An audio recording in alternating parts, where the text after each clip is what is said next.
Hello students, this video is part second of the chapter electricity and circuits.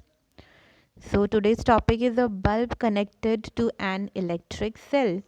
इसमें हम पढ़ेंगे कि bulb को हमने कनेक्ट किया है एक इलेक्ट्रिक सेल से, तो कैसे सर्किट बनेगा, बल्ब कब ग्लो करेगा, उस चीज़ को हम पढ़ेंगे with the help of an activity.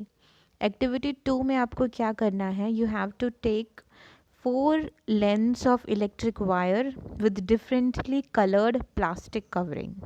You have to take these. After that, you have to remove a little of the plastic covering from each length of wire at the ends as shown in figure 12.3.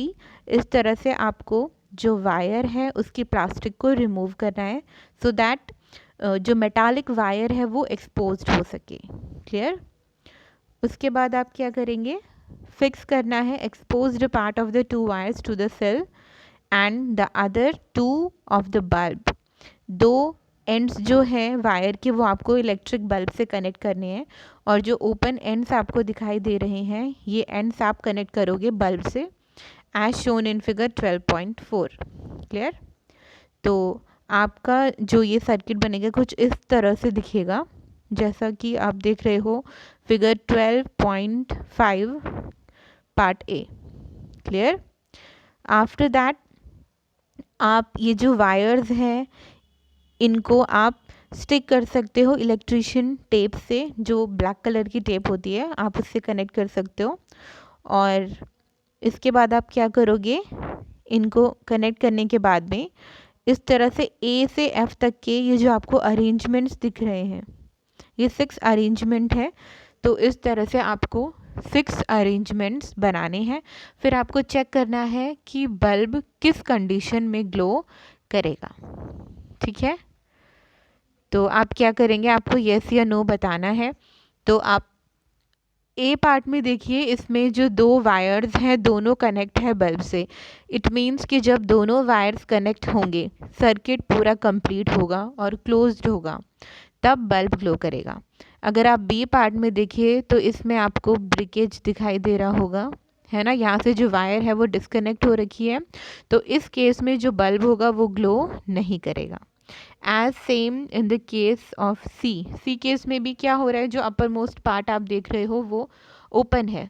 ठीक है, तो open होने की वजह से circuit complete नहीं हो पा रहा है और करंट फ्लो नहीं करेगा. करंट फ्लो नहीं करेगा तो बल्ब ग्लो नहीं करेगा.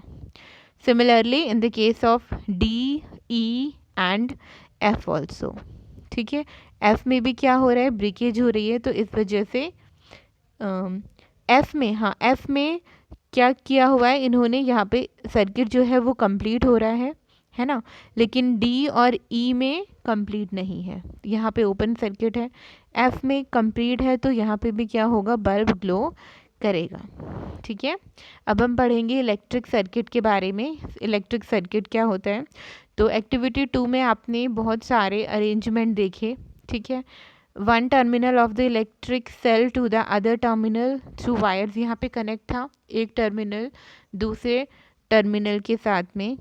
ठीक है, वायर से, और वायर जो थी passing to and from the electric bulb, जैसे कि आप देख चुके हो, मैं आपको बता चुकी हूँ किस तरह से अरेंजमेंट हुआ था. तो 2 terminals of the electric cell were connected to 2 terminals of the bulb. Such an arrangement is an example of an electric circuit. तो ये जो हमने अभी अरेंजमेंट देखा है ए पार्ट में, देखिए यहाँ पे सेल से भी वायर कनेक्ट है और बल्ब से भी कनेक्ट है, पूरी तरह से ये क्लोज है, तो इसे हम कहते हैं सर्किट. ठीक है, जहाँ पे बल्ब होता है, इलेक्ट्रिक सेल होती है, वायर्स होती है, तो ये सब मिलके क्या बनाता है, इलेक्ट्रिक सर्किट बनाता है.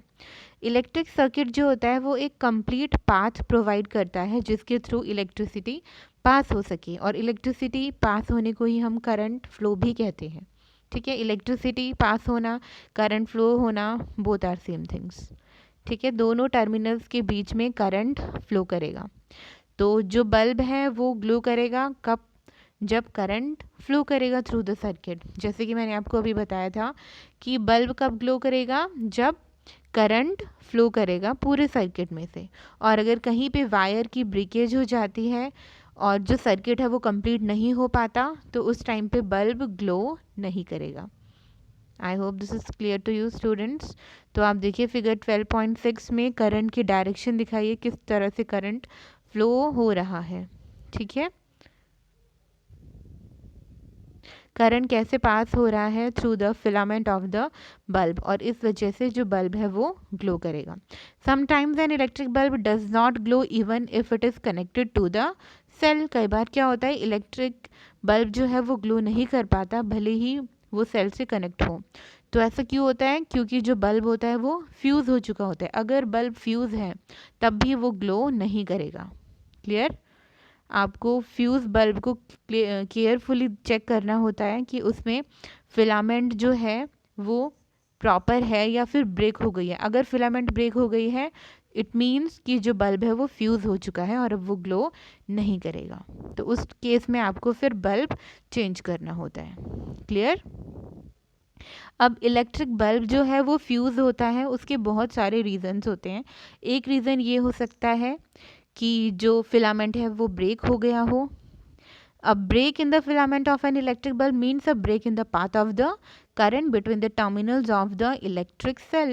जैसे ही फिलामेंट ब्रेक होगा तो जो करंट है वो फ्लो नहीं कर पाएगा, और जब करंट फ्लो नहीं कर पाएगा तो बल्ब भी ग्लो नहीं करेगा। ठीक है, इसलिए जो फ्यूज्ड बल्ब होता है does not light up as no current passes through its filament.